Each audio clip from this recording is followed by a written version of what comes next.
हाँ जी स्टूडेंट्स, तो स्वागत है आपका शावन स्टडी स्पोर्ट पे। तो पिछली वीडियो में हमने कुछ बड़ी यूज़फुल टर्म को डिस्कस किया था जो कि हमारी इस एक्सरसाइज में यूज़ होंगी। तो जिसने भी वो वीडियो पहले नहीं देखी है तो मैं इसका लिंक आपका डिस्क्रिप्शन में लगा दूंगा, तो एक बार वो ज़रूर देख लें, क्योंकि अगर वो आप वीडियो नहीं देखते हो तब भी आपको ये समझ आ जाएगा। पर फिर भी एक बार ये जो भी इसमें टर्म्स यूज़ हुई हैं, कोफिशिएंट, डिग्री, कांस्टेंट, वेरिएबल, तो वो सारी चीज़ें मैंने उस वीडियो में बता रखी हैं। बड़ी शॉर्ट वीडियो है, सारी वीडियो हमारी शॉर्ट रहेंगी, हम लंबी वीडियो नहीं बनाएंगे और आगे करके हम सारी ये एक्सरसाइज को एक एक करके डिस्कस करेंगे। ठीक है, तो चलो हम शुरुआत करते हैं अपने एक्सरसाइज 2.1 का पहला क्वेश्चन। तो इसमें हमारा पहला क्वेश्चन है find the degree of the following polynomial. तो जैसे कि मैंने पिछली वीडियो में भी डिस्कस किया था कि डिग्री क्या होती है, तो मैं यहाँ भी आपको बताऊँगा। अगर मैंने पिछली वीडियो किसी ने नहीं देखी तो प्लीज़ एक बारी वो देखें।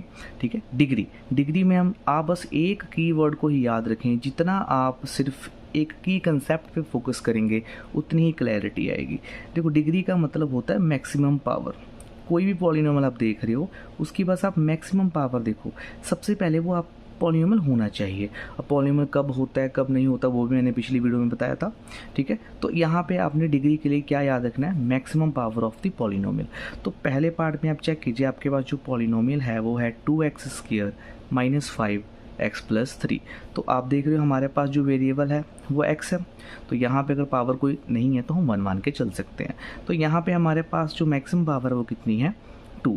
तो यही इसकी क्या आएगी, डिग्री। तो देखो कितना आसान कंसेप्ट, अगर हमें पता हो डिग्री कैसे निकालते हैं तो आप देखते ही निकाल लोगे। तो यहाँ पे हमारे पास जो वेरिएबल क्या है, y। ठीक है, यहाँ पे अगर आप मैक्सिमम पावर चेक करो तो कितनी आ रही है, 3। तो यहाँ पे आपकी डिग्री कितनी आ गई, 3। उसके बाद अगर आप चेक करें अब यहाँ पे तो आप बोलोगे कोई यहाँ पे वेरिएबल ही नहीं है।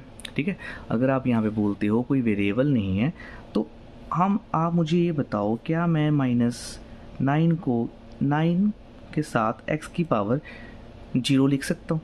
हमने बड़ी छोटी क्लासों में ही पढ़ लिया था कि x की पावर 0 हमेशा 1 आता है।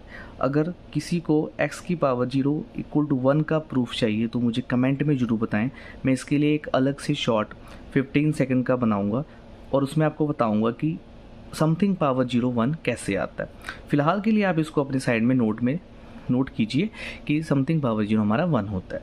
तो अगर 9 × 1 तो 9 ही होगा, -9 होगा।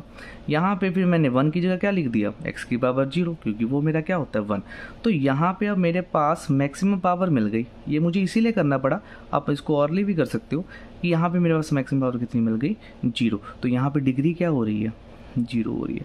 अब आपको ऐसे क्वेश्चन ज़्यादातर आपको MCQ में ही आएंगे, तो अब वहाँ पे अगर आपको ऑप्शन दिखे तो डायरेक्ट भी आप देखोगे जो हमारी कांस्टेंट टर्म है उसकी डिग्री क्या होती है, 0। आप इसको एक अलग से नोट में बना के लिखिए, जो भी हमारी टर्म कांस्टेंट होती है उसकी डिग्री कितनी होती है, 0।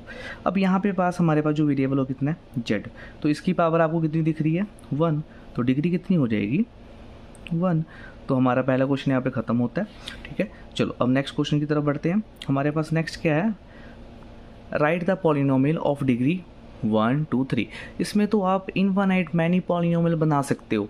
ठीक है, यहाँ पे जैसे अब यहाँ पे हमारे पास डिग्री 1 का हमने कोई पॉलिनोमियल बनाना है तो आप वेरिएबल कोई भी सेलेक्ट कीजिए। मेरा मन कीजिए मैंने x की पावर 1 कर दिया। ठीक है, इसकी डिग्री 1 है, इसके साथ आप कुछ भी लगाइए, वो आपकी इच्छा है। ठीक है, मैं हर एक की दो एग्जाम्पलों के साथ आपको बता देता हूँ। यहाँ पे मैंने 6x की पावर 1 और यहाँ पे 3 डाल दिया, तो ये दोनों मेरी किसकी एग्जाम्पल होगी, ये दोनों एग्जाम्पल हो गई मेरी डिग्री 1 के लिए।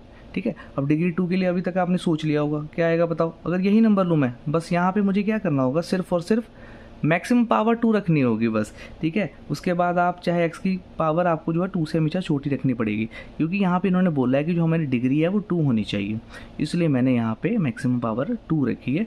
तो ये हमारे पास किसकी एग्जांपल होगी, डिग्री 2 की। ऐसे आप बहुत सारे पॉलिनोमियल बना सकते हो। अब यहाँ पे डिग्री कितनी होनी चाहिए, 3। तो यहाँ पे 9x की पावर क्यूब 6x + 2। ठीक है, एक और एग्जांपल, हम इसको भी पॉलिनोमियल ऑफ डिग्री 3 बोलेंगे। उसमें टर्म हम यहाँ पे हमारा कोई टर्म से कोई लेना देना नहीं है, अभी हम सिर्फ डिग्री की बात करें तो उसमें टर्म जितनी मर्जी हो सकती हैं। ठीक है, तो ये दोनों एग्जांपल आपकी हो गई डिग्री 3 के लिए। ठीक है, यहाँ पे हम डिग्री 3 लिख देते हैं। ठीक है, अब हमारा नेक्स्ट क्वेश्चन आता है थर्ड। देखो कॉफिशिएंट मैंने पिछले वीडियो में बताया था, यहाँ भी थोड़ा सा बेसिक्स बता देता हूँ कि हमारा एक्चुअल में कॉफिशिएंट क्या होता है। कॉफिशिएंट मैंने बताया था, जैसे यहाँ पे एक्स स्क्वायर है और एक्स क्यूब। आपने इस पूरी पॉलिनोमियल में एक्स स्क्वायर और एक्स क्यूब देखना है कहाँ पे है, बस इतना सही आपका काम है।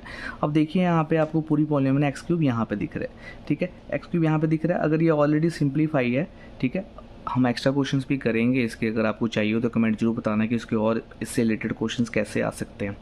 फिलहाल ये सिंप्लीफाइड पॉलिनोमियल है, तो आपने जस्ट यहाँ पे एक्स स्क्वायर देखना है। तो आप देख सकते हो कि एक्स स्क्वायर के साथ जो भी आपका न्यूमेरिकल नंबर होता है वही आपका एक्स स्क्वायर का कोफिशिएंट बन जाता है, ठीक है। तो यहाँ पे आप लिख सकते हो एक्स स्क्वायर का जो कोफिशिएंट होगा, कोफिशिएंट ऑफ एक्स स्क्वायर का वो कितना होगा, 6 होगा। सेम अब उन्होंने साथ में एक्स क्यूब का भी पूछा है, तो अब पूरी पॉलिनोमियल में एक्स क्यूब ढूंढिए, ठीक है। उसके साथ देखो कौन सा न्यूमेरिकल नंबर आपको दिख रहा है। तो देखो यहाँ पे आपको कौन सा दिख रहा है, -3 दिख रहा है ना आपको पास -3, ठीक है। तो यहाँ पे माइनस का जरूर ध्यान रखना है, क्योंकि ये हमेशा गड़बड़ी कराती है। माइनस नहीं लगाओगे तो आपका आंसर गलत माना जाएगा। तो कोफिशिएंट ऑफ एक्स क्यूब मेरे पास कितना है, बस इसके साथ वाला नंबर देखो कितना है, -3, बस, ठीक है। अब हमारे पास 2 क्वेश्चन और बचे हैं, जल्दी से डिस्कस करते हैं। Coefficient of Z in the polynomial. अब आप इसका आंसर बहुत जल्दी बता सकते हो कि जेड देखो यहाँ पे कहाँ है, अरे ये तो जेड यहाँ पे है ही नहीं। अगर जेड नहीं है तो उसकी फिर कोफिशिएंट क्या होगा, 0 ही होगा, ख़त्म कहानी, बस। अगर जेड आपको मिल ही नहीं रहा तो उसका जो कोफिशिएंट होगा वो भी क्या होगा, 0। Now what is the constant. हम पिछली वीडियो में मैंने अच्छे से बता रखा था वेरिएबल और कांस्टेंट में क्या डिफरेंस है। अभी भी आपको बता देता हूँ। वेरिएबल का मतलब जिसकी वैल्यू बदलती रहती है, वेरी करती रहती है। कांस्टेंट जो वैल्यू फिक्स रहती है, जैसे कोई भी न्यूमेरिकल नंबर। तो ये इसके साथ वेरिएबल लगा है, इसके साथ भी वेरिएबल है, इसके साथ भी वेरिएबल है, पर जो 10 है ये फिक्स रहेगा हमेशा कांस्टेंट।